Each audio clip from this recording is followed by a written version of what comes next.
Tinatayang 22 milyong pisong halaga ng ilegal na produktong petrolyo ang nasabat ng Philippine National Police sa isinagawang operasyon sa Dinilupihan, Bataan. Sa operasyon, arestado ang 8 sospek matapos umanong mahuling nagbebenta at nagsasalin ng mga produktong petrolyo nang walang kaukulang permit mula sa Department of Energy.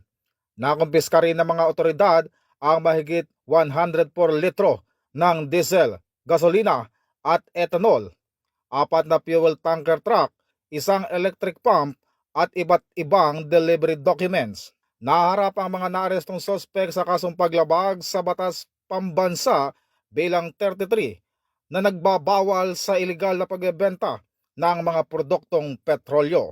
Ayon sa PNP, nagpapatuloy ang kanilang mas pinaigting na operasyon laban sa smuggling at iba pang uri ng ilegal na kalakalan upang maprotektahan ang publiko. Mula po dito sa himpilan ng Pambansang Pulisya ng Pilipinas, ako po si Patrolman Adrian Dayaw, nagbabalita para sa Police News Express. Bagong PNP para sa bagong Pilipinas, serbisyong mabilis, tapat at nararamdaman.